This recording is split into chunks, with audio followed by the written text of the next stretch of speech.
So this short tutorial is basically going to carry you through the process of going through and taking a quiz or a test that's inside of the course site. Now, if you are taking a course that happens to be paired up with a course text publisher's website, such as Macmillan or Cengage or Pearson, and your instructor wants you to take the assessments in those platforms, this video won't cover those sorts of things.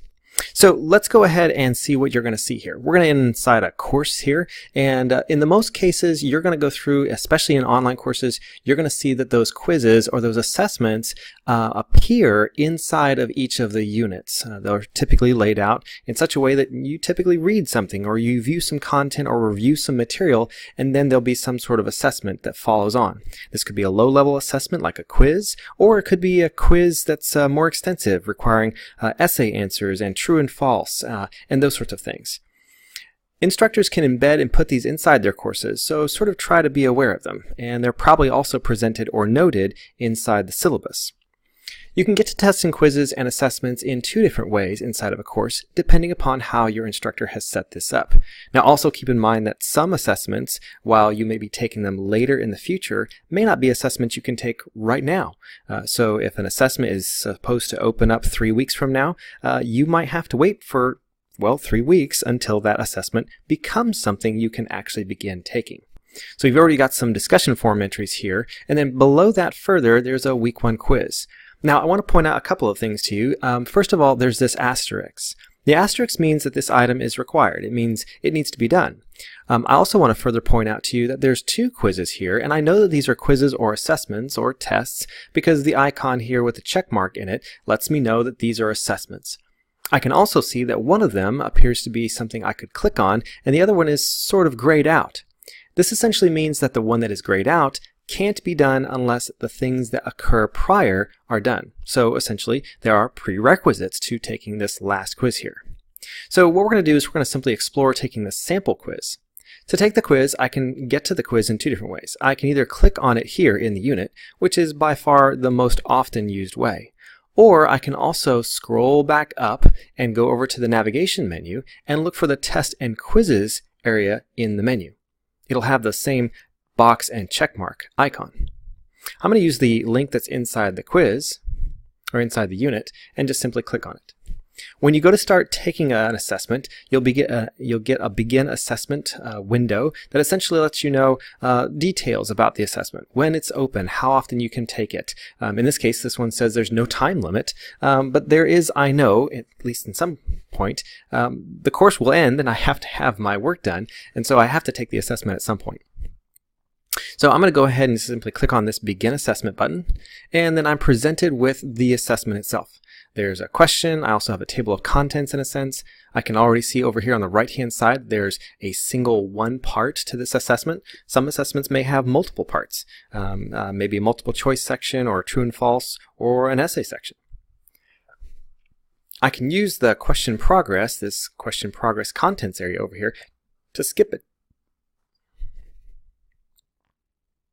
I can use the contents over here, this question progress area, to actually see where I am in the assessment. Now, some quizzes and tests allow you to go back and forth between questions, and some don't. You take the first question and you go on to the next one, and there is no going back. All of this is dependent upon how the course and the instructor have set up the course you're taking. I'm just going to go ahead and answer the questions here. You can see these here. I can click on the table of contents, and you can see there's the table of contents, which actually lets me see what those questions are. In this case, I'm just going to hit exit here, and I'll still be in the assessment, clicking on return to assessment from the table of contents. And I'm just going to go through and try and answer these questions here. So let's see here. I think that's the answer. Notice you have a reset selection. This is a multiple choice question, and so I can choose one of the options. If I'm not sure, I could go through and reset the selection, and it'll let me know, okay, it's been reset. Now maybe pick a different answer, or I can pick the same one. I'll select that one, and then we'll go on to the next. There are buttons below that allow you to, in this particular case, go to previous questions and to the next question. This question is a fill in the blank, so I'm supposed to, I think, figure out what dates I'm supposed to put in here. So maybe we say May 1925 to 1927. I think that's the time frame. And then I'll click on Save if I want, but Save just leaves me at the question. If I click Next, my answer is still saved and it goes on to the next question. Here I've got a matching question wherein I need to match the options that are here. So I need to go through and match these. Okay, so I've gone through and made my selections here by matching up the options here with the drop-down menus here. And I'm just going to click on Next to go to the next question. Now that I'm at the next question, this is a basic true or false question. So let's see here. I think this is true. So we'll go ahead and say that, and then we'll go to the next question.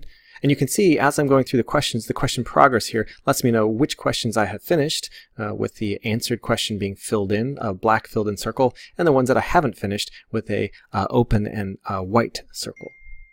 So now I need to, I think these are the names that we've got there. Now I'm toward the end of the assessment, and I can see I still have a previous button, I have a save, an exit, and then I've also got a submit for grading. The submit for grading button will basically go through and let me confirm that I do want to submit this for grading. If I'm not really quite finished with the assessment, then I can click on save and then I could exit. So this would allow me to exit out of the assessment and then come right back to the assessment as long as the assessment is still open. In other words, I haven't passed the due time or the accept until time, and then complete the assessment. Otherwise, the assessment may just simply stay there and I may not necessarily get a grade for it. I need to make sure I submit it for grading. I'm pretty certain I'm done here, so I'm going to go ahead and hit submit for grading.